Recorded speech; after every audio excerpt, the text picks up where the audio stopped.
अस्सलाम वालेकुम दोस्तों, आज हम जिस मेडिसिन के बारे में जानने की कोशिश करेंगे वो है डायक्लोरान।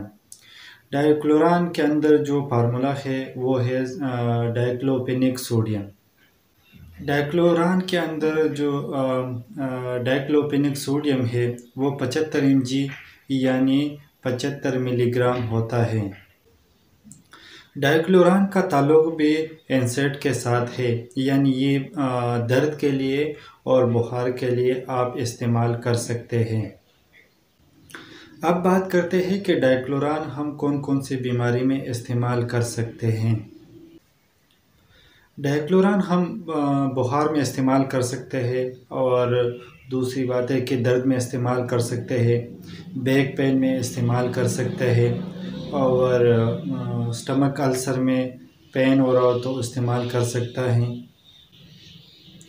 और इसके अलावा स्वेलिंग में इस्तेमाल कर सकता है, इन्फ्लामेशन में इस्तेमाल कर सकते हैं।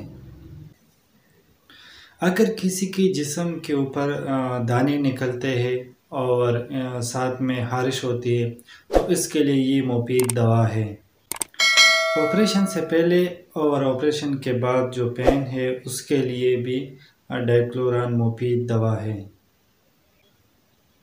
और जिन लोगों को सर में दर्द हो रहा हो तो उनके लिए भी मुफीद दवा है। अब बात करते हैं डायक्लोरान के साइड इफ़ेक्ट के बारे में। तो डायक्लोरान से वोमिटिंग भी हो सकता है, नोज़िया भी हो सकता है और इसके अलावा एनोरेक्सिया यानी भूख का न लगना, वर्टिगो यानी चक्कर आना, तो ये जो है डायक्लोरान के साइड इफ़ेक्ट में शामिल हैं। और इसके अलावा डायरिया भी हो सकता है, स्किन रैशेस भी हो सकते हैं। अब बात करते हैं कि हम जो है डायक्लोरान कौन कौन से पेशेंट को नहीं दे सकते, यानी कंट्राइंडिकेशन क्या हो सकते हैं। यानी वो मरीज़ जिसको सांस लेने में तकलीफ़ हो तो उस मरीज़ को डायक्लोरान का इस्तेमाल नहीं कर सकते, या वो मरीज़ जिनको स्टमक अल्सर हो तो उस पेशेंट को नहीं दे सकते,